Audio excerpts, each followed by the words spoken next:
Greetings and welcome back, everyone. This is Into the Nexus, the podcast all about Heroes of the Storm. I am a wigged out Garrett Weinzierl. I just got off of a plane back to Florida after spending an entire day looking at a bunch of Hearthstone stuff that I can't talk about. It's Kyle, Kyle Fergusson is here. Kyle, I was just telling you before the show that I feel like I fell asleep for 3 days, and in those 3 days I had a dream about an entire other existence where all that I live and breathe is Blizzard games, specifically Hearthstone. And then today, snap back to reality, as a wonderful poet once said. Here I am, filling my dog's food bowls and trying to to get my head back around normal life and get a show out to the world about Heroes of the Storm. So if I make little to no sense today, everybody, that's what's going on in my brain. No, it's like when you go on vacation, maybe a cruise, and the first night you're like, oh my God, this is so decadent. This is delicious. This is savory. And then after a week, you come home and you're sitting there with potatoes and chicken. And that's Heroes of the Storm. It's just it sustains you. You feel good. It's high fiber, Oh, that's not where I was going at all. Recover. I mean, yeah. I feel like you're being no. That is not. I understand you enjoy potatoes and chicken, but I feel like you're underselling Heroes of the Storm a little bit. I get what you're talking about, new, exciting video game stuff, especially when you're in a rather privileged position and get to see it early. That is, ooh, that's sexy. That's great. Oh, yeah. That's a new C8 Corvette, man. It looks nice. You feel like you want it. Whatever that is, chocolate drizzle. Yeah, man, doesn't matter. I'm moving on. There's 3 car people that are listening yeah, I get it. And one person went, why doesn't it have a manual transmission? To that person, I say, I'm with you. But then you come home. So you're on a cruise for a week, right? You do a week-long cruise. It's just amazing food every night. You don't need to worry about it. You have dessert every night because you're on vacation, and who gives a shit? Or maybe you're better than I am and you don't have dessert every night, but you maybe have it every other night, because still, who gives a shit? You're having a good time. But still, you go for the fruit salad, Yeah, exactly. You feel like something you wouldn't make for yourself. Analogy's getting away with me. You spend 7 days just rolling around in awesomeness. But there's a little thing in the back of your head, especially in the last couple of days, you're like, I miss home. And so you come home, and no, Heroes of the Storm is not the potatoes and chicken, man. Heroes of the Storm is your favorite local restaurant. We're like, man, I miss my couch, and I miss my favorite takeout. For me, it's Poblano's Mexican cuisine down the street, man. Ooh, get myself an amigo bowl. It's basically everything you like in a taco or a fajita in a deep fried shell covered in queso. That's Heroes of the Storm, because that is something I cannot wait to get home to. Heroes of the Storm are my chihuahuas. Heroes of the Storm is, well, you're my internet wife, but it's, my internet mistress. There we go. I mean, for different strokes, right? I would say that my home cooking, spaghetti. I'm a man who could have spaghetti every night for forever. And I need it, Sometimes you come home and you just gotta have some spaghetti, but sometimes you change the spice. Sometimes you take Thrall, sometimes you take Mal'Ganis, It's all about what you're adding to it. You're damn right, dude. You're damn right. I'm into it. Anyway. I'm glad to be back, man. I missed you even though we didn't miss an episode. Didn't really get to talk to you much. We've been in touch a lot for less than fun reasons, but things are going well. Yeah. Things are going way better. That's for damn sure. And we're here to talk about Heroes of the Storm, man. I'm curious, how has it been treating you? Because I've been working on my Raynor, and I'm getting a little cranky because my Banshee control is not getting better, and I cannot figure it out. I cannot figure out why my Banshee control is bad. I realize that the Banshee does control the most drunk version of Misha you've ever seen. Oh, but, yeah.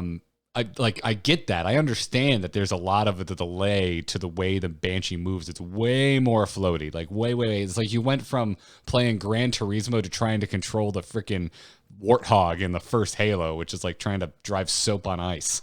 But yeah, it's got a that hovercraft fantasy. It's slow acceleration. It's slow to slow down. And if you are used to Misha, who is rather keen and on it, Yeah, Banshees end up in all sorts of weird places you didn't intend them to. Yeah. Yeah, it's just, but I can't wrap my head around it, man. It just keeps dying. It keeps getting caught out in bad places. That's where I need to eke out a little more damage. And I know it. And it's like every time I see it go down, I'm just like, I don't know what I'm supposed to be doing better. Well, there's a little weird kind of problem with Raynor right now. He is amazing, and particularly with that buff to level 1 talents. You hit the ground. There's a problem with Raynor. He's amazing. Yes. I'll get to the problem. This was a buildup. We're driving uphill for your cars, whatever. He is just everything you want at level 1. There are some heroes that you get in there, maybe like Holy Shock Uther or Arthas has always been one of these for me, where you can't wait to be higher level. You want something in your kit that finally makes a tick, and Raynor hits the ground running. The problem is we're in a very CC heavy meta right now. It's the same thing we talked about with Illidan. He's just a bit of a gamble, which is wild when Zul'jin is top tier right now. Zul'jin has taken up one of the ban slots. Auriel, forget about Auriel. The damage reduction over overall kit seems to have done the job. She is now taking Aegis. She's now taking Resurrect. It doesn't really matter. Auriel is not very prime at the moment. Deathwing's still receiving one of the bans, but things like Zul'jin, Garrosh, Mal'Ganis are going in the very top. Well, people are still stacking on that ETC and everything else with it. That's really exciting. I mean, for the better part of a month now, this is what you and I have been kind of hoping for. Yeah. That we would get to a point where we would finally stop banning at least Auriel or Deathwing, if not both. So if Auriel's no longer receiving that ban, well, here we are. So Zul'jin, dude, that's an interesting thing to come home to this week. Zul'jin getting bans. I mean, all of us have been trying to keep up at home, whether you know it or not, with statistics. It's been a little challenging. HOTS API has not been working. So that's where both HOTS logs and Heroes Profile gets their stats from. So we've been haven't had the most up-to-date stats, although I do believe Heroes Profile has sorted their stuff out. And oh, dude, by the way, HOTS logs, the uploader is back.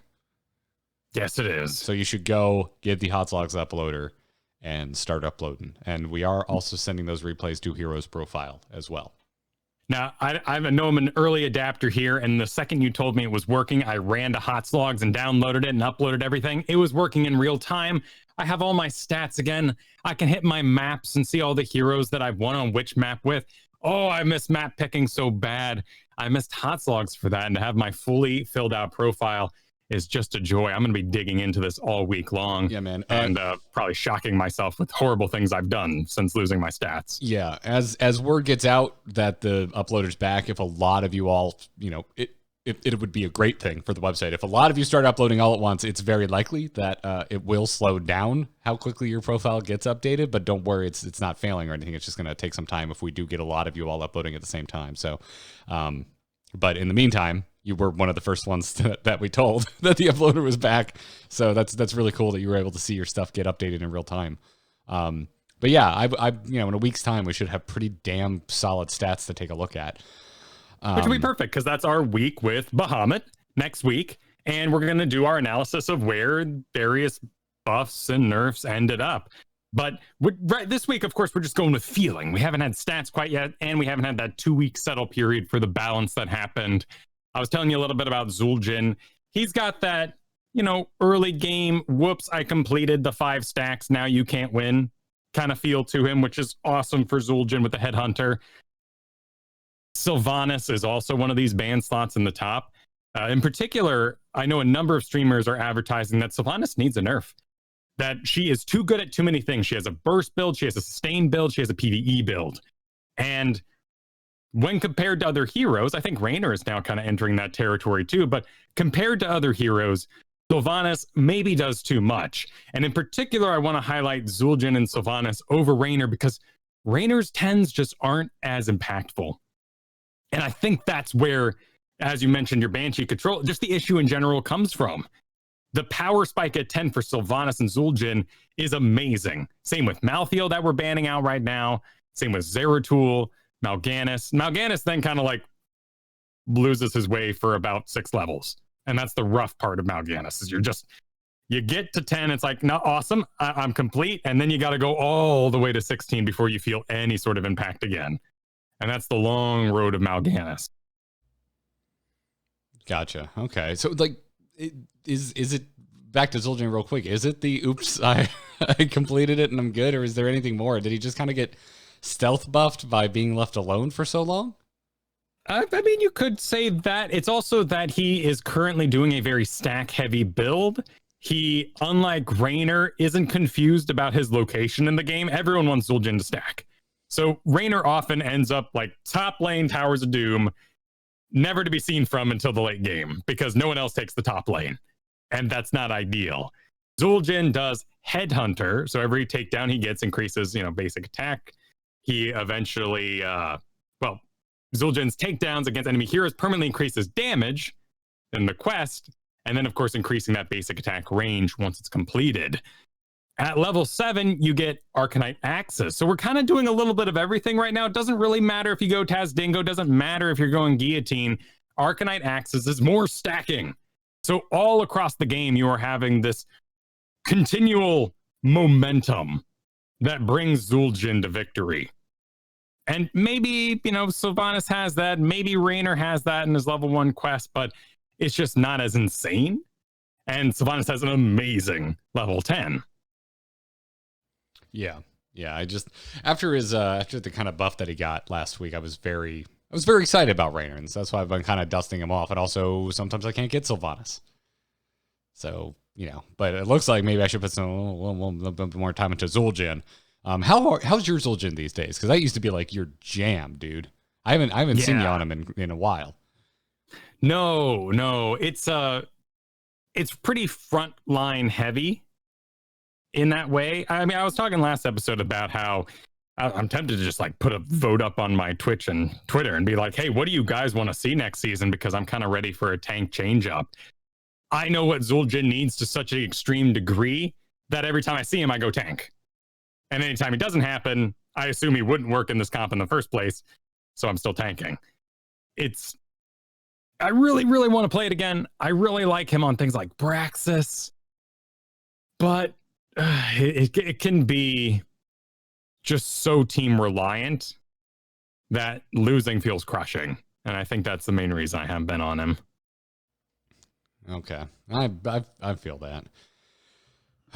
Well, cool, man. Thank you for coming prepared with a ban update. I was really kind of curious if anything had shifted around, while I've been traveling.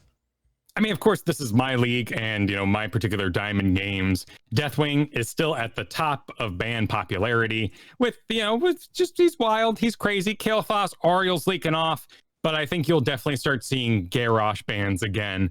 And if we continue the trend across all maps, 2-lane maps, we're going to see Rexar bans, Malthael bans, all that sort of thing. But there is a trend developing now with Ariel and our limited tank pool. That tank is getting squeezed again. This happens every time we sort of free up the bans. Tanks get really constricted. Johanna bans, Garrosh bans, ETC bans, leaving you with the Mal'Ganis ban. And then what are you going to play? That's kind of an old story. I saw that getting talked about a little bit over on the Reddit. I think there was the title. This is off the cuff. I didn't have the link handy. It was something along the lines of like, we really need a tank right now. I think it was one of the more popular posts that went up on the subreddit this week. Yeah. And I saw some people kind of bringing up that squeeze you mentioned as a reason as to why everyone would really like a new tank. Yeah. And there's, there's things like Zul. There are bruisers that can take up the role. We've even mentioned in the past, like a emergency thrall tank build can happen. Will those be encouraged by the devs? I don't know what that world looks like. It's tough to imagine they just sort of bake in everything blue in Zul, give him all that self regen on auto attack or something, and then he's good to go. Doesn't feel right, but we've had tanks that don't feel right anyway. Tyrael being one of them. Yeah. Interesting. I mean, they're tweaking Tyrael, right? They might get some more love. Yeah. There's a there's a little bit going on there. I mean, the Muradin update certainly, and he's always been extremely popular, has helped him out a little bit. I'm curious to see where they're going with Stitches and Anubrax right there. All he needs is a little change around, and he's good. He's always been amazing during those times where he hasn't been as reliant on the draft. Yeah. And Q-Build Arthas. Oh my goodness, Garrett. Let's just take a moment. We brought it up on last week's episode that is the go-to winniest build at the moment according to stats.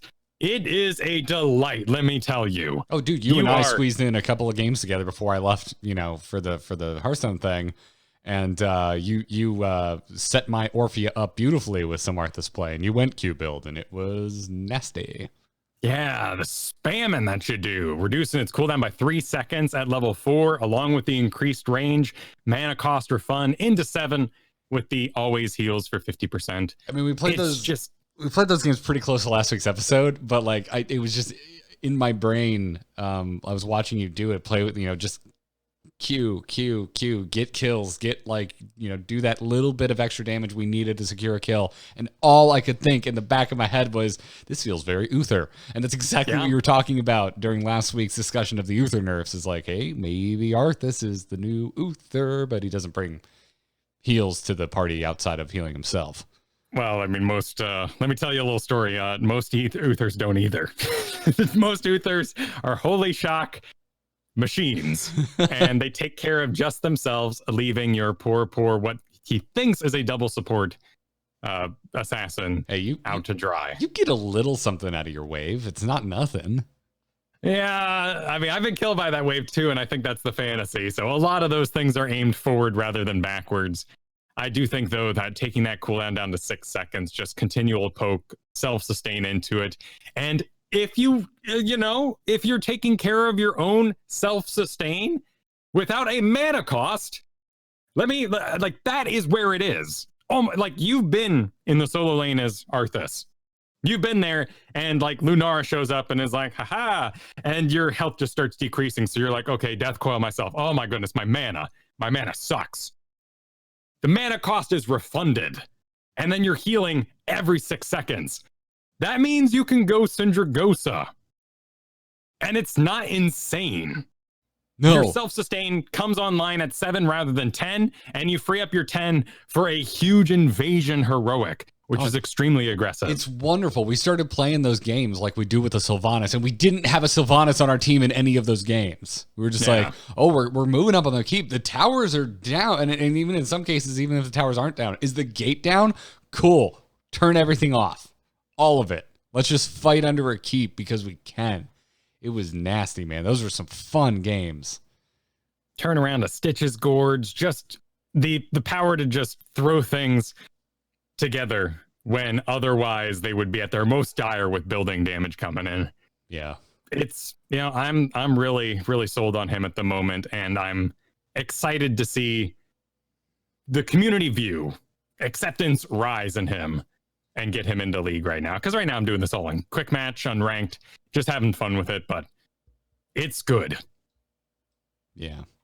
Well, awesome, dude. Well, let's get moving into the show. Before we do so, we want to thank those of you that are supporting us over at patreon.com/ITN. That is the way we get to keep doing this show. Kyle, you and I make content for a living, and it's thanks to folks like our listeners going over to the Patreon and chipping in. And seriously, every little bit helps. So please, if you like the show, consider heading on over there, patreon.com/ITN, and signing up to support the show. We have all kinds of perks for you. You can get an ad-free patron feed. It gives you an RSS feed that you can plug into your podcatcher of choice. You get the episodes like normal. They just don't have ads in them. And you also get access to things like the Discord and also our patron games, which are coming up at the end of this month. We're doing it next week, yes? Yeah, let's do it. Jet lagged, man. So yeah, patrons, head on over patreon.com/ITN and sign up for that. This week, I want to thank some of our newer patrons. So thank you to Luke Brown, Elodin, and Dr. Dubious, if that is your real name. You can't say that name without putting a little something into it. You can't just say it has to be Dr. Dubious. Oh yeah, no, it's got superhero it up a little bit, or villain, I guess. Thank you for the support, everybody. And now let's get into this week's Heroes of the Storm news. We're on, boys! Ha ha! Let's liven up this place! Point me to the stage.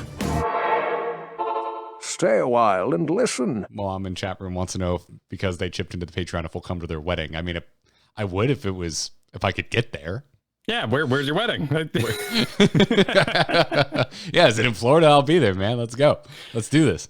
I mean, do you accept like distant, like over the gate nods and salutes? You know, like we weren't even there. Yeah. Blizzard has been talking about AI. A big AI article went up on the Heroes of the Storm website entitled "Meet the Biology Major Evolving the Heroes of the Storm AI to Combo You to Death." And so if you're an AI player, which we hear from all the time, I know like Kyle, you and I, we kind of shrug it off a little bit, but that's just, we're not playing it. But that doesn't mean that there aren't people out there playing a lot of AI games. As a matter of fact, I have two dudes I'm very close with. They're my old college roommates. They play Heroes of the Storm. They only play AI. It is like I see them on, I'm like, because they go in waves. They're gone for like 3 months, and then suddenly like I see them on like every night, and I always forget. I'm like, oh my god, my old college roommates are playing Heroes of the Storm, and then I get in, they're playing AI, which is not particularly my jam, but there's a lot of people that love this mode, and they're making improvements to it. They're as advertised, trying to get these the AI to combo your butt to death. The really interesting part from this lengthy post over on Heroes of the Storm's website is under the section that they call the reconciliation of the goal and tactic system. And I'm just going to read this next part for you. They say that, quote, there are two systems under the hood of Heroes that work together to drive agent behavior: the goal system and the tactical system. The goal system is responsible for determining where AI agents should move, while the tactical system provides agents with awareness of their surroundings so that they use and target their abilities intelligently. Last year, in an effort to improve agent in-combat positioning, we made it possible for the tactical system to override the goal system. Although we believe the changes were ultimately a good iteration, they did expose several underlying issues that we are addressing. And so sounds like this is kind of what more or less broke AI last year. Yeah. First of all, this is a interesting move just from the website itself. The title is scandalous and will definitely come up, when you swipe on your phone and looking at news. At the same time, they immediately went to Reddit, all these engineers, and just answered everything that could come out about it. So, website, scandalous, loud, combo you to death. Ooh, the game's evolving.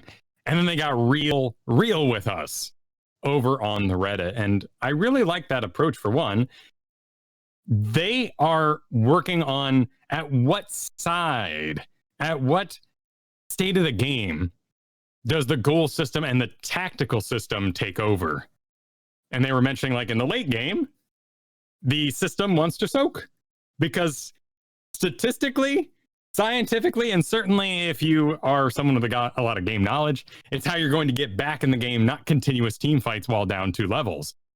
But that also leads to frustration when you have an AI on your team to replace somebody who left, and they're trying to match the human behavior with that tactical AI behavior tree, as they call it. Isn't that nutty? That's kind of crazy. I find this fascinating because we really don't think about this that often, man. And like clearly a lot of effort and stuff that is way over my head in terms of understanding, like is brought into this. Like they put a lot of effort into this, even though it's been taking longer than I think most of us would hope to kind of spruce up the AI, but it sure as hell looks like they're targeting all the right areas. Well, the way they describe it is like a tree. The system literally goes through instructions like you would a choose your own, like what character are you? Do you like hitting things with melee? Follow this little path. That's basically what it is. And it goes through those commands. The problem right now is that when you are in the middle of an objective, it is favoring perhaps laning rather than the very close team fight. And the big update they're working on is making sure that that AI responds to something localized, the closest goal that it can respond to. And they also mentioned a little bit about how the talents are chosen, and the talents are actually designed by the designers. So it tries to pick things that are logical, but if an AI is just going for the whole game, that build is 100% picked out by someone at Blizzard. Very cool. I mean, dude, there might be a universe where the AI is better about reporting the fights than the person that was just disconnected. That's true. That's true. And they want the ping system as well to cause that AI to really respond to everything you're doing and sort of override the natural tree progression of this AI. I'm excited to see a world where AIs are insane, like truly just absolutely nutty. I remember, now this was a long time ago, of course, now 5 years back, but the Dota AI really blew my mind at higher level and was extremely advanced, so much so it felt like it was cheating, and it was. It could see in the dark, as it were. Well, StarCraft AI is the same way, right? Like, it can cheat and just know where your stuff is. And that's a neat example too, because you can choose what sort of build the AI is going to do in some situations, whether they're going to rush you or you want to do a longer game. And so you can try and evolve your tactics, but also if you just feel like, going carriers versus battle cruisers, you can make them invest in a late game mode rather than invading you early. It'd be really fun to get to a point where, dare I say, the AI is so frustratingly good that you want to battle humans instead, and we get that trickle upward, as it were. Yeah. That it's something I talk about a little bit, and I don't think I've ever really talked about it like in this way, is the sense of enjoyment, like weird enjoyment I get from when things are kind of busted in any game. Like, because I start to remember broken times in any game that I enjoy as a kind of a landmark, like in the timeline of the game's existence. Like I think of the Burning Crusade launch and the issues that came in with that in World of Warcraft, funneling every player in the game into the same zone and all the problems that came with that. Like, to me, that's kind of a fond memory. It was obviously annoying at the time, but it was kind of hilarious. I also wasn't 60 yet, so I wasn't running through the dark portal. But like the stories and everything, like that's something I will remember that forever. And also like same issues with stuff like the Gates of Ankh-Garage opening. Lich King, the plague. The plague, yeah, which was like a redo of the Blood Plague from Vanilla, basically. But oh man, that was so good. I was a priest though, so I was running around healing diseases, cleansing and whatnot. I was a hot I was already a hot commodity in Shatrath because of no LFR at the time. So, but, man, that was fun. I want you to take that all into account when I say this next part, which is I think it would be kind of cool. Like, please just give me just bear with me for a minute. I think it would be a little bit cool if there was at least a moment in Heroes of the Storm's time where AI was kind of too good.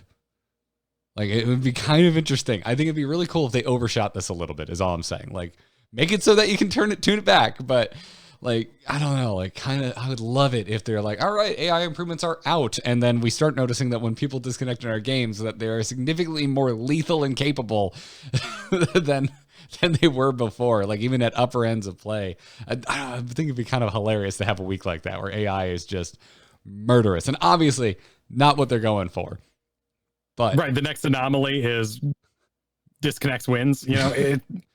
AI is now Jason Voorhees. Run everybody, just run. You can't do it. I've always been a full supporter of that exposure, though. The idea that our more extreme heroes, maybe like Zeratul and Diablo, could unleash upon the lower leagues some of the playstyles you'll see in higher moments. Just Zeratul going in, spin, out, teleport in with his Vorpal Blade, and just destroying the casual player base. Diablo, walking around being a little silly AI, and then his little alarm goes off and he does the double stun into the wall in the late game there in the bottom of Tomb of the Spider Queen. That would be so cool for people to experience and try to learn to copy themselves. We're not suggesting that this is more of like a Warcraft 3 AI where it gets bonus gold or gets more XP and then just cheats its way to victory. Not at all. Kind of like what they were doing with Deep Mind. Or I think they're still doing with Deep Mind with StarCraft 2. Like that does not cheat and can beat Grandmasters. The chat room's talking about it quite a bit right now.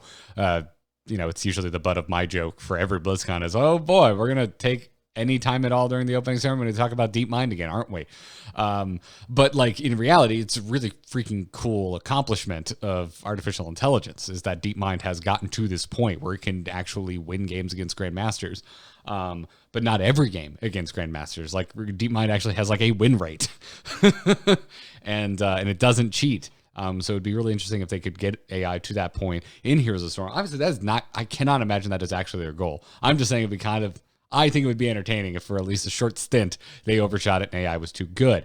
But, obviously they're going to want to tune it down to a place where I think it's acceptable, right? No, this is a evolving Here's the Storm AI to combo you to death. This is a clickbait title. We should be going on this journey. That is what they want us to think about. When an article tells me I can't handle it, I'm expecting to be told why I can't handle it. This is that same sort of thing. Like, this is the conversation they want us to have and want us to believe that can happen. Here's the Storm. So I think it's perfectly legitimate that we're going down this road. I think that's fair. And I mean, of course, there's some interesting comments like about how people would group up and make their off account disconnect so they could get an AI and smurf their way up. Like, holy moly, that is I believe it. It is wild what people will do. The first time I ever saw somebody a 5 mage stack multi-box running through Silithus. That's a lifestyle, man. Like, that's not the kind of game I would play, but you can't stop it on all fronts. Yeah. Well, nonetheless, I thought this is actually a surprisingly interesting kind of look into what's going on with AI. And if nothing else, I'm just glad to hear that it hasn't been abandoned, that they are still trying to fix it and then also to improve upon it past that. So I think that's really cool. Yeah. Let's move on to blue posts that have happened in the past week. And the first comes to us from someone from QA over on Heroes of the Storm called Huggencord on the official forums. Because over on the forum, someone was talking about isolation working on Deathwing and assuming that it was a bug, and Huggencord came in to say that no, that is not. Quote, isolation has 2 effects. If it removes a player's vision and silences. Deathwing is immune to the silence, but Unstoppable currently does not remove effects that take away vision. And then also points out Johanna and her Iron Skin she can still be hit by isolation and still cause her to lose vision. So this is working as intended. You should be able to make Deathwing blind, according to Huggencord. Makes sense. We have a couple of these in the game right now, Cocoon being one of them as well, where just abilities happen to squeeze through the holes in either wording or just the Unstoppable in the first place. This week, I was thinking about Brightwing's trait. Soothing Mist, activate to remove all stuns, roots, slows, and silences by nearby allied heroes. But despite our recent Unstoppable blind change, which was to match the silence of wizards, the blind removal was to help the auto attackers. That doesn't work on Brightwing.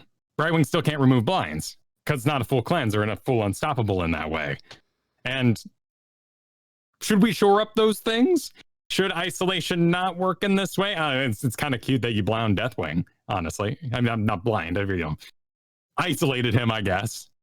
But cleanliness is good too. Yeah.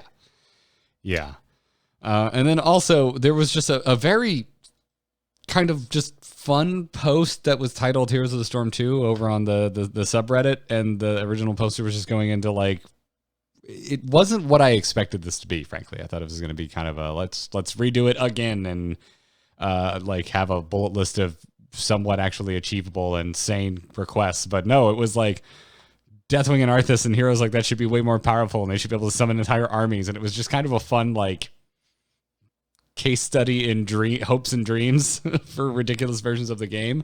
And AZ Jackson got in there and shared his dreams about insane busted stuff he wishes could work in Heroes of the Storm, like bringing Yogg-Saron to the game.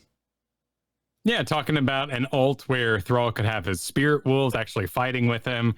Zool making skeletons into a blood golem, into Iron Maiden, which is an old stack you could do for a lot of power in Diablo. Gul'dan's Reign of Destruction being map wide, just sharing. This is a very human moment. I know we've got devs, and they're reading the Reddit and they're responding, and they're natural, full formed people. But it's also fun to see like they know what they could do to this game and have to hold back. The old Superman problem. When Superman is good, it's the fact that he doesn't punch as hard as he can because it would level the city. That's what interests me about Superman, and that's what really kind of sparked my joy. I didn't mean to say that, but here with AZ Jackson on the Reddit. The Heroes of the Storm developers are balanced gods, is what you were saying. They wield their power with responsibility. They could break this game. They could give us absolutely insane things, but they want the game to function. Yeah. And I'm glad they are aware that I'd like Spirit Wolves too. I thought we've all thought it. I thought it was a fun post. If going to a Hearthstone Summit reminded me of anything, this is true across any Blizzard team that I've actually had interaction with. It's that, oh yeah, the developers are massive dorks about their own game as well. Like they are players of the game. And so it's this. I like this kind of stuff, and it's something we try to interject when we do interviews. It's like, hey, talk to us as a player for a second. Like, take off your dev hat for a second and talk to us as a player. Like, what are you enjoying?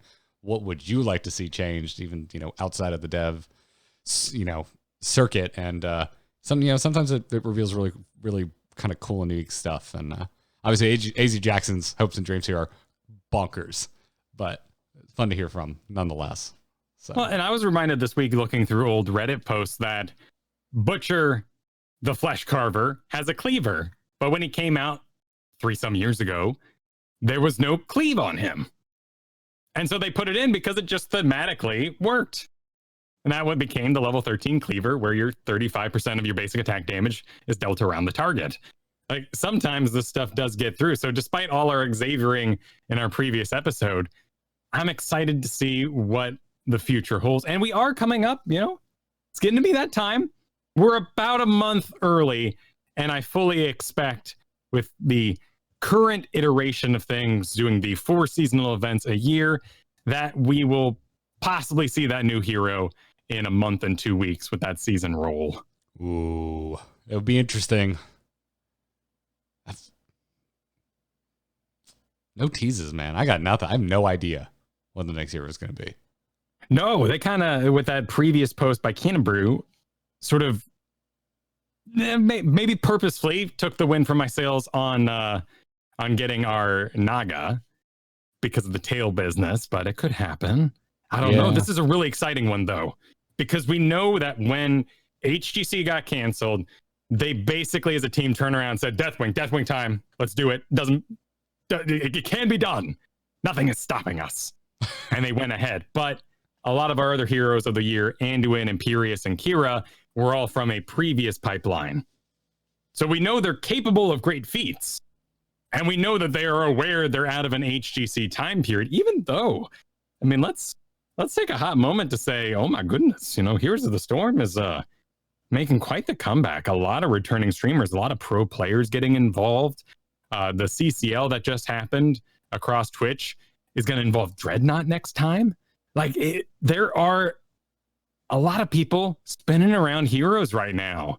And in terms of viewership, if you kind of, count that stuff on Twitch, it continues to be very strong against things that you would consider to be more popular, more in the light.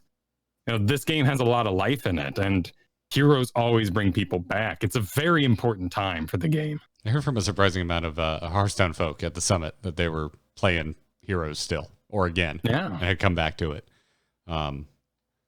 So I don't know. I guess I bring that with me, Kyle. I guess I just look like the kind of person anywhere who's just like, talk to me about Heroes of the Storm. I need a shirt. Ask me, like you work at Best Buy or something. Ask me about HOTS.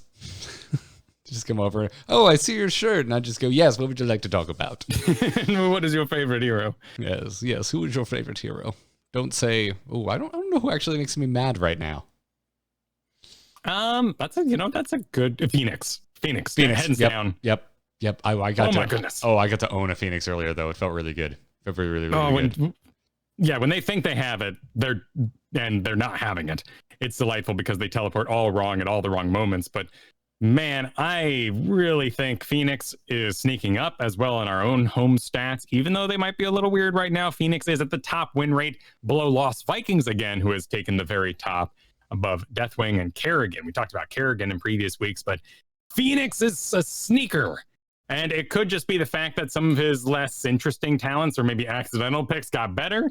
But in general, Phoenixes are rocking it right now. And, Raynor's good against slows, but you know who also benefits from slows is Phoenix. And you know who's also kind of better in a 2-lane map? It's Phoenix. I wonder what's going to happen with him. I don't know. I could see them leaving him alone for a bit and him just becoming another kind of stealth, powerful hero. I mean, he's already powerful, right? But I could see him eking into meta, maybe ban pick territory, much like we've seen with Zul'jin. Because they mess with like underpick talents on him, right? That's fine. That's well good. It's definitely not hurting. They're not really adjusting just the way Phoenix works, and Phoenix I think is quite capable. I don't know. I feel like they need to come for Sylvanas, because if they do, I think you're going to see someone like Phoenix get a bump up. Well, Sylvanas has that Garrosh feel bad moment. Sylvanas' win rate currently, according to the stats we have, is 47%. Not crazy. She's played across a lot of leagues, unlike Phoenix. But she has that Garrosh, all the buildings are off, we couldn't do anything anyway, feels bad, tied to her kit. I think Zul'jin's kind of in that territory as well with his level 1 Headhunter. So yeah, they will always see bans until Phoenix is absolutely verified as top tier. I mean, Vala was around that win rate too, I think, during her heyday, and it was still just a respected pick for damage, right? So I wouldn't take that as a bad thing. Yeah, and Kael'thas, same exact thing. We're looking at an 80% popularity across all leagues. He is participating in nearly every single game, 48% win rate. People don't want to deal with it. I don't blame them. Yeah, I think that's all fair points, man. So, well, before we get into this week's strategy segment, we have a sponsor to thank today, Kyle. We have a sponsor to thank, and it is Bombas. They are back covering our feet with the most comfortable socks in the damn world, and you should go check them out over at bombas.com/Nexus. I made sure that my luggage was filled with nothing but Bombas socks for my little trip earlier this week, Kyle, and it's just so good. Also, I got complimented, not making this up. Going through TSA, got to take the shoes off, getting yelled at. No, you didn't, and man. No, lady in front of me goes, "Oh man, cool socks." I go, "Thanks." I was getting commented like, "This is a weird trip," because I was so tired. I've been tired this whole trip. I'm still tired today, man. And I got this is unrelated to Bombas socks, but I got on the plane and lady was like, "Oh, I like your hair." I was like, "Oh, thanks." And I tried to throw it back. I'm like, "Yours is looking nice too." She's like, "Yeah, but yours is really cool." I'm like, "Okay, I'm gonna go find my seat now and disengage from this throwing of compliments." But yeah, I have fun striped socks from Bombas, and they caught some eyes in the TSA the TSA check area.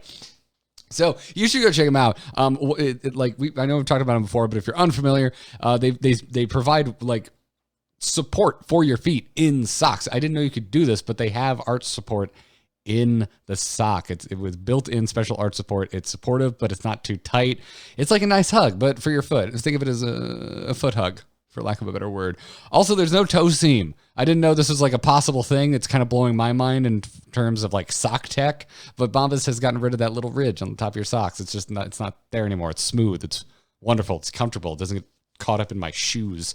And also, socks are the #1 most requested item in homeless shelters. And Bombas socks, they created their business to change that. For every pair you buy, Bombas donates a pair to someone in need. So go check them out. You can go to bombas.com/Nexus today and get 20% off your first purchase. That's BOMBAS.com/Nexus for 20% off. Go check them out. Bombas.com/Nexus. And with that in mind, let's go to this week's strategy talk. Choose a talent. Choose a talent. Talent? Ah, that seems generous. I have a PhD in PvP. Zanehide's back with another extremely detailed Battleground guide, this time for Battlefield of Eternity, which you can find over at heroeshearth.com right now. And we're not going to cover all of it, as usual, because we've covered Zanehide's guides in the past, because A, you really should go look at these for yourself, but B, because Battlefield of Eternity, and specifically the Immortal placement and locations as they switch phases, when one Immortal hits 50%, their locations swap.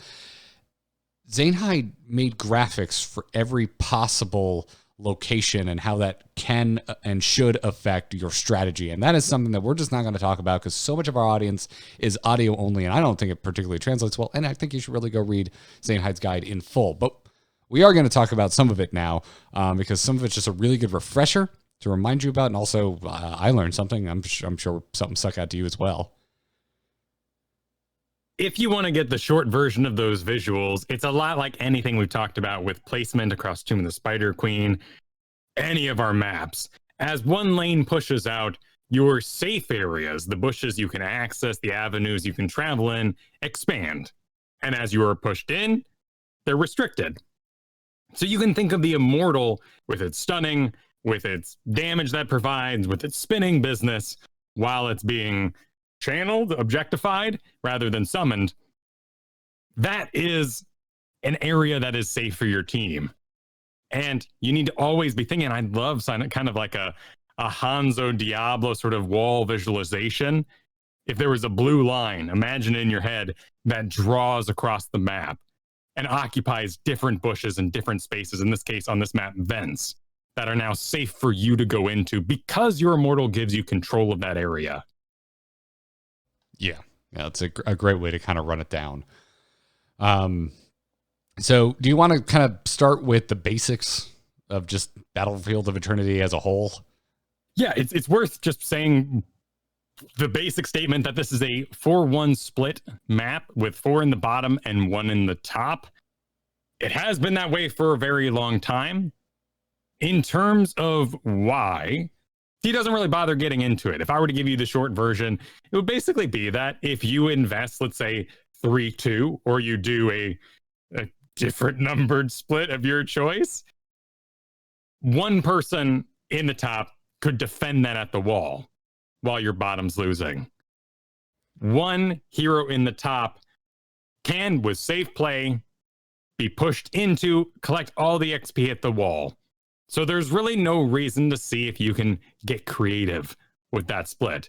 The 4 is trying to win a team fight all the time, and if they do, they get access to that siege camp. They're right below the bottom lane. If the 1v1 in the top wins, they, depending on the hero, can access their siege camp. And by nature of that split, and that victory condition of being able to take a camp to reinforce your lane, since the death timers are so short, you're probably not, without a Sylvanas or some other sort of tomfoolery, getting up on that wall and getting a keep. It just naturally fell this way, and there's really no reason to argue with it.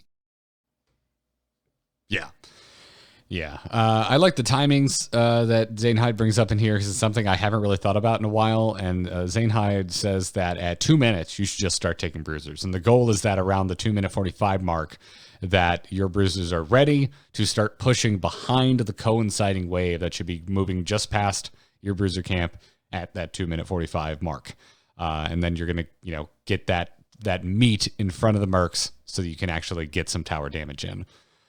And then also says in regards to the siege camp, that one that, for the purposes of this, if you're in the bottom 4 stack, the one that's to the south, that you should take that on the back of securing a kill.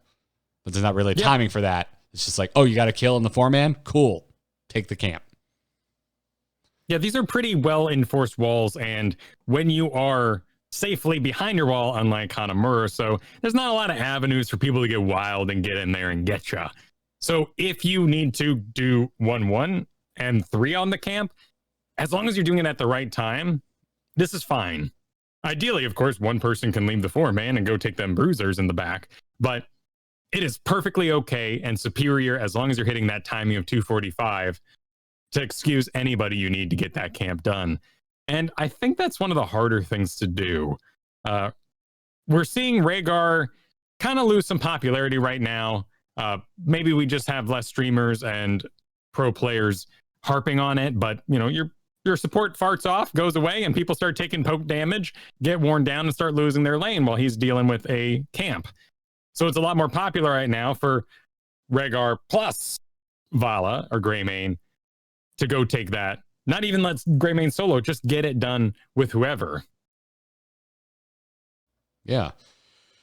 Which bums me out because I like taking Mercs as Rhaegar. Yeah, it is relaxing. You're so busy looking at other people's health bars. It's nice to kind of have this solo activity to do, but but still makes sense, and I like this. It's kind of like what we were talking about with Sky Temple, which is that idea of like you can move people around a little bit if you need to kind of get the Merc timings where you want them to be. But then we get to the Immortal phase, which is definitely the crux of the battleground. And it's probably a refresher for most, but it is definitely worth, I think, bringing up to remind you that the first phase of the first objective, meaning when the Immortals spawn in, they are always, every game of Battlefield of Eternity, in the vertical positions, in the north and south positions, because they're always situated opposed to each other, right? We never get like a right angle, like a left, like a west south or a northeast. It's always across from each other. So there's only really two options, although then there's four if you start to talk about which Immortal you can actually attack. But always in the vertical position for the first phase of the first objective in every game of Battlefield of Eternity you ever freaking play. And then the second phase of the first objective is always horizontally opposed, and your hostile Immortal, the one you want to fight, is going to be on your side of the map, which makes it pretty damn safe to burn. Zainhide also kind of brings up and talks about, and I think this is something you should definitely go look at the guide for visual reasons, but really talks about how if it's vertical or if it's horizontal, that like the battleground itself is very different. The vertical positions, it's very open for kind of like both parties, depending on what side they're coming in on, versus if they're horizontally opposed, there's a lot of chokes to deal with, which is really, I think, important thing to keep in the back of your mind. He also goes into how you should split for these objectives. I think the one we're most accustomed to is the 4 defending, 1 attacking. This is that Greymane Vala and what have you that is a sustained damage dealer who is up in the Immortals business. That's adorable. It's definitely not what I'm accustomed to in my league. Yeah? What will you kind of see where you're frantic pinging, depending on what's currently going on. Chaos. Just ping, ping, ping, ping, ping, ping, ping, ping, ping, ping, ping, ping, ping. It's always just ping, ping, attack or ping, ping, defend, and everyone does one or the other. And people get mad when you split for any reason. So it's like just 5 defend, 5 attack, and a whole lot of just running around and changing directions. I mean, that it isn't a foreign idea. A lot of the times you'll have a 5-man, as he calls it here, stall, where all 5 are defending, trying to get a kill. You get that kill, and we're still stalling. You're just like, Hanzo, you're the damage dealer. Like, go do the Immortal. What do you... Artanis, like, get out of here.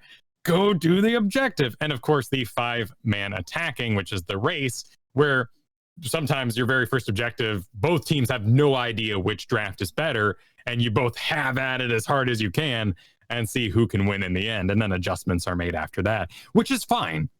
It's worth saying that despite the visual of the Immortal being in the lane, it's actually a kind of weak objective.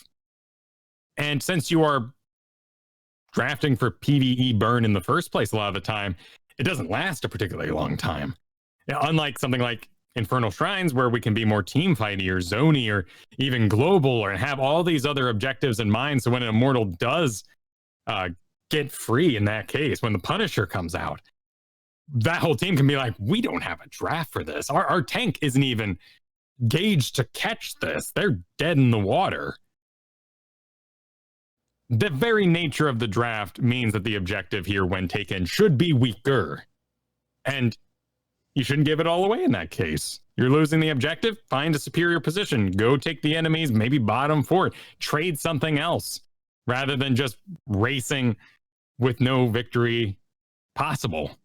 That is, we don't, I mean, we do talk about this a lot, right? We talk about adjusting, and how many times we freaking say it depends, but like that's one of my favorite feelings in this game, and it's specifically one of my favorite team feelings in this game, because we can all feel proud as an individual, right?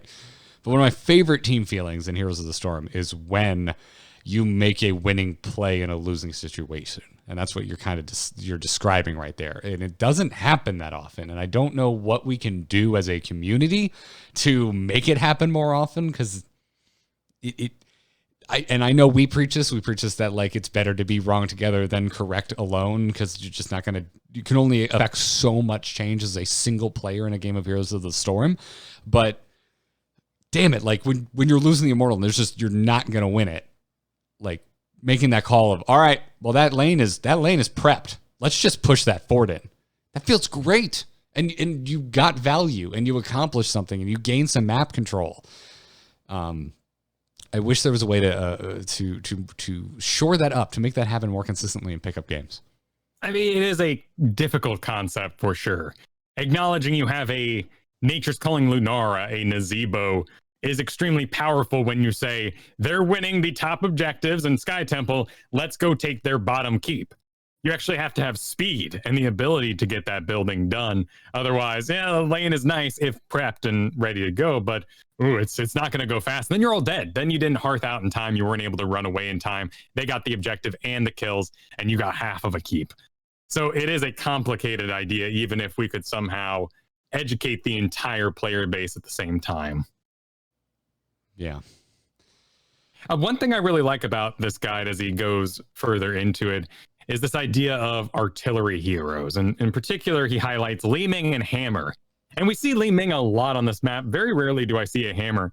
The idea being that you can pressure the enemy objective without placing yourself in range of the stuns. So you are basically placing a timer on the enemy team. You are saying that our 5-man stall is also going to be victorious here because we have the poke to continually access that enemy immortal. I guess it could work with Hanzo and the like, but you are shooting blind, and Li Ming is very, very good at shooting blind. Yeah. Now, when he's talking about that kind of artillery phase, I mean, he's mostly talking about like the vertical layout, right? Because it becomes significantly more difficult if they're horizontally opposed, because you've got, regardless of which side you're on, you have those really big rock formations in the way. Right. Artillery heroes can take advantage when we're doing a left side, right side objective because of the vents. You can get in those vents and actually access, we all see the Li Ming kind of do it around that top wall, on the left side, what I'm talking about. Get up in that corner there and start throwing orbs through. It doesn't work as well when we're doing a top to bottom objective because there's stuns. And as you mentioned, the rocks are everywhere. You are having to basically put yourself into the enemy's half of the map in order to do this sort of artillery business. Right. But it's a good thought nonetheless, because I don't think about this. I think about, how do I just burn the immortal as fast as possible? Like, I still like going Vala here if I can make it work. But the idea of, we could all just play protect the artillery hero and go that route, like it's a cool strategy, right? Also, right now, Li Ming is pretty damn popular. Yeah, very popular as well. And I mean, even Kael'thas, our old choke heroes, ETC, will always have a place on this map because of those locations. He brings up the main DPSers at the moment, highlights, of course, the old Q build Vala, Greymane, but Raynor's Exterminator is definitely coming into the light. Arthas amateur opponent, Lunara's Nature's Calling. Very powerful. I think the nice thing about Q build Vala and Greymane is it's ready at level 1. Raynor, I think, occupies that space. Arthas loses his solo lane. He does do the immortal fast, but you're then excusing your bruiser. I think of all the 1-4 splits that happen if Arthas is the one, things go the most wrong excusing your bruiser like that. Is there a time you do like to excuse the bruiser? Not really, but then again, I'm a dirty thrall player who plays basically off tank very aggressively. Okay. So I just feel like I'm watching a horror show happen anytime I'm Artanis in the back going, guys, I'm zoozing as hard as I can here, but I know you're entirely missing a main part of your engage in a team fight, as well as a high health target. And it is really suffering up there because often it is a 1 tank, 3 backline in that bottom team fight for the majority of the opener, and help you if you did something like old Arthas builds as you're just getting whittled down there with like a Hanzo, Tyrande, and Sylvanas behind you. You're just getting targeted, and they need that bruiser in the front helping out for that sort of situation. Now, there is an area that we don't talk about because we all talk about burners. We all talk about, like, oh, I get the Nature's Calling, and yeah, you've got to get to 4, and it's a little slower than just a team burning. We've all had those thoughts. We've all seen very clearly race heroes that win.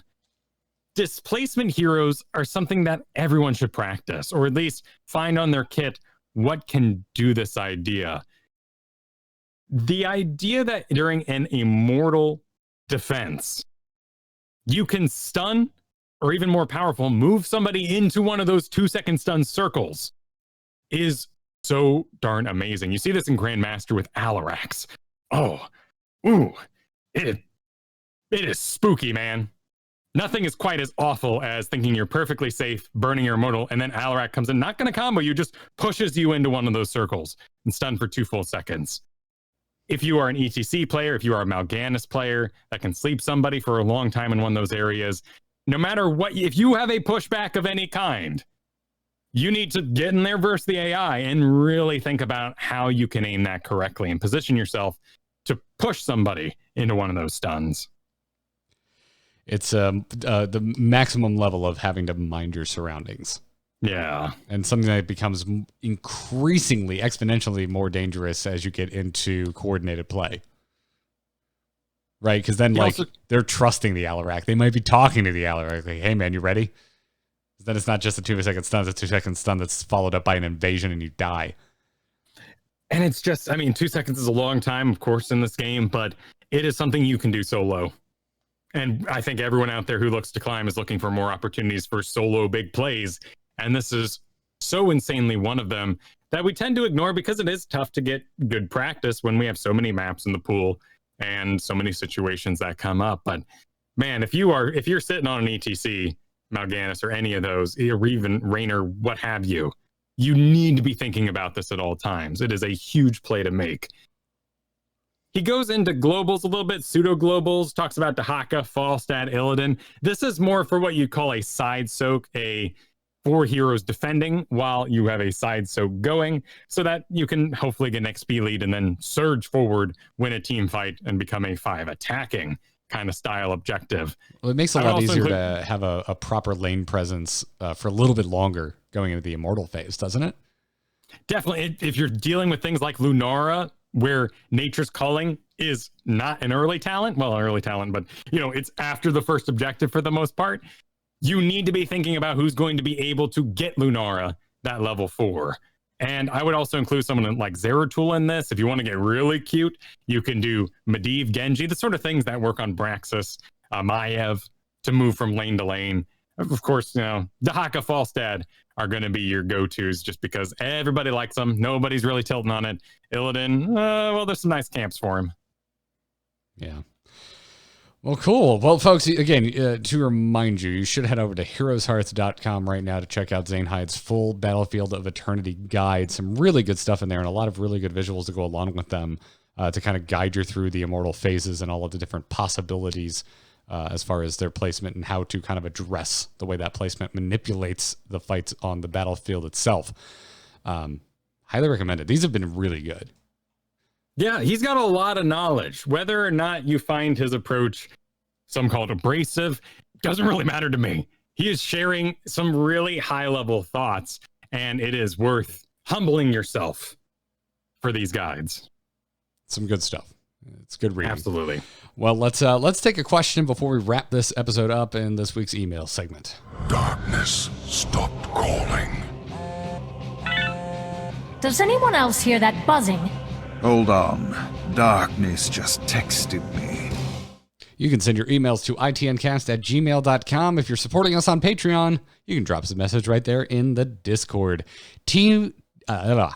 having trouble talking. Tea Time Tig writes in and says, greetings, ITN cast. I hope your day is going well, or swell, as Tea Time Tig actually wrote. Yeah. Is there a reason we have levels 1 through 20 plus? It does not feel intuitive to have a talent every 3 to 4 levels. I think it would make more sense if we had 7 levels total, and each level you got to pick a talent. Thoughts? Personally, I'm used to it, says Tea Time Tig, but for new players, it could be very confusing. Also, it would be easier for teams to identify being down or up a talent, even if your team is behind on the race. It's always worth burning the Immortal down solely to reduce the shield. Yeah. Where did that last part come from? Oh, I think that might have been copy and paste. I think that was a fragment from Zane Hyde's guide. I don't know how that got there. A little fart got in there. Yeah. Pardon me. Yeah. So I like the uneven gaps in talents that not having a talent every level gives you. I mean, I think it's just a human evolution thing that happened here. I bet you at one time it was every 5 levels, and then they went, well, this feels kind of weird. We should make it smaller. And it was every 4 levels, and then it just feels like something that evolved naturally. Like when you look at the cost of a building in StarCraft, you're like, 120. That's kind of why 120? Yeah, you'd have a much larger. So the other problem is the I mean, you could probably find ways around this. You'd have to retune the damage of everything as well. But health scaling, damage scaling, all of that stuff is happening every level, whether you're getting talents or not. And so if we reduced it to 7 levels and we wanted damage to be the same, you'd have much, much higher stat bumps with each level. You could go back to the drawing board on that and certainly try and flesh that out, but you would still lose the kind of breadths between talent tiers that we currently have.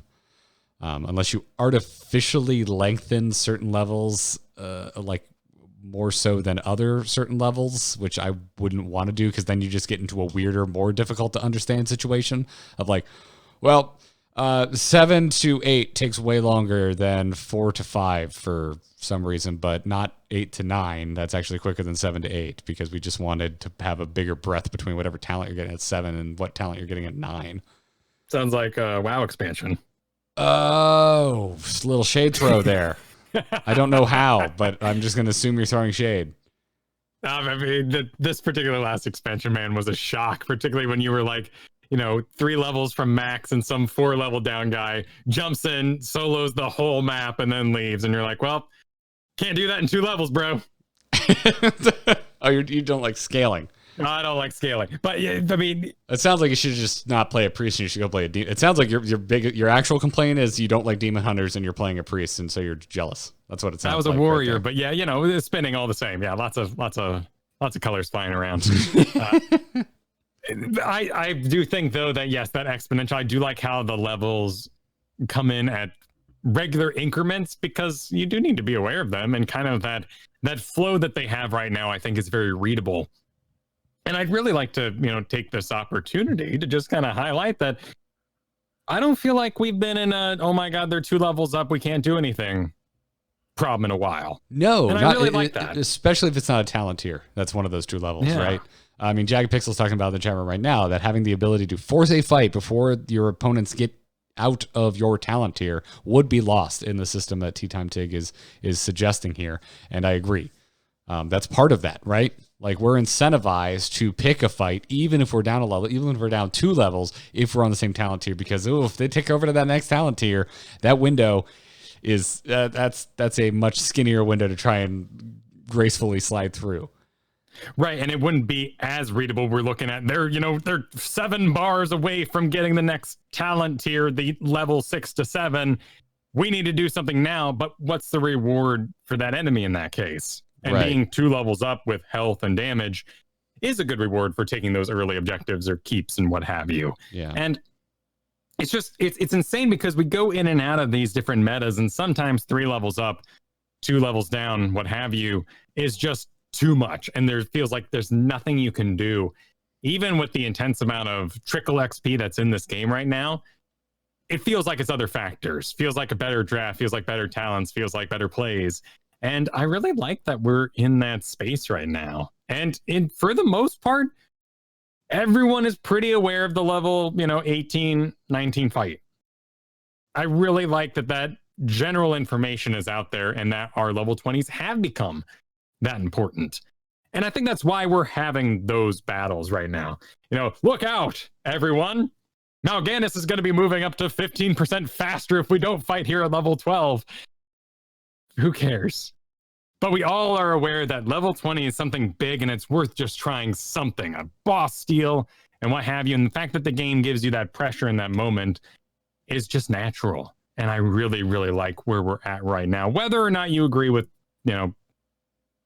persistent catapults and whatnot. Yeah. But I think this is interesting. I really like questions like this because it really calls into the question just the way we've been doing things and like why. Yeah. I like asking the question of why. Why are we doing this? Is it arbitrary? Because it certainly, I think, in a way, I don't think Tea Time Tig is crazy at all. It does feel arbitrary, right? Like, why is it that many levels? But, I really enjoyed talking about how it does affect the game, and that's essentially what we just went through. It would be hard to come up with a different system outside of getting just as arbitrary. Like, why not make more levels or fewer levels between? But I think we need something in between because I don't want every level gain to be, we're down a talent tier. That's what I want to avoid. That's what I want to avoid. So, but thank you for your question, Tea Time Tig. Keep them coming, everybody. iTancast@gmail.com. Patrons, you can drop us questions right there in the Patreon Discord. And that's going to bring us to the end of this episode. If you want to support the show one more time, it's patreon.com/ITN. Reminder that you're going to get the ad-free feed, access to the Discord, sign-ups for our patron games once a month. And on top of all of that, you are now going to get our bonus podcast each month, the Resurrection of Weak Sauce, where you and I, Kyle, just have fun and hang out and talk about something outside of Heroes of Stone. Talk about what movies we're enjoying, what other video games we're playing. Just be big nerds about everything except Heroes of the Storm. And if the support keeps coming, we may just bring that show back weekly. Head on over to patreon.com/ITN. Speaking of our patrons, thank you so much to our producers, Declan H, Cheesy Bob, Chris K, Robert M, and Mike C. Thank you so much for your generous support. We very much appreciate it. You can catch us live Thursdays around 3 p.m. Eastern Time at twitch.tv/AMoveTV. We've been pretty flexible on when we actually get started. It has actually just been really good for us, especially in recent weeks where things have not been, a lot of things have been coming out of the blue at us, so we needed the flex. But we go live sometime after 3 p.m. Eastern Time over twitch.tv/AMoveTV. Follow us on Twitter at ITNcast to know exactly when we're going live. Kyle, before we go, though, you make so much other rad content. Where can everybody find you? You can find me over at twitch.tv/Kyle Fergusson, as well as kylefergusson.com.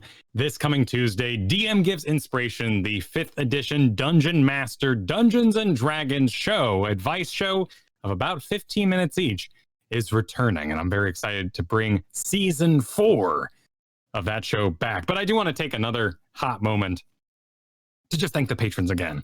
We have so many cool guests lined up for you guys.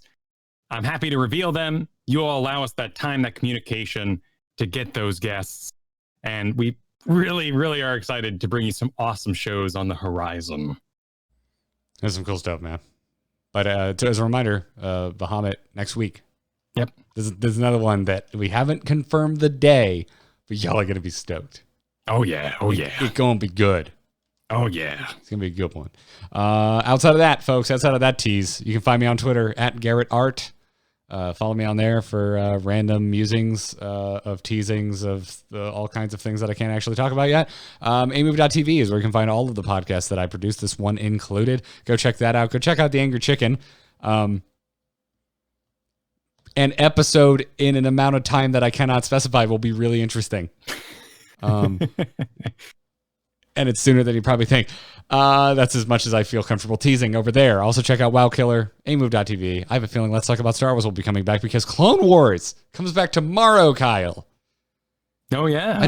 What a world we live in. More Clone Wars. I am more excited for this than anything else in the history of Star Wars. Yeah. And I mean it. I love Clone Wars. I am intensely curious about that Knights of the Old Republic business going on. But yes, next week, Sauce, we're going to be talking about Clone Wars. Absolutely. Oh, definitely. Without a doubt. That's gonna come up. So anyways, folks, it's going to wrap it up for this episode of Into the Nexus. Until next time, good luck and have fun. Take care.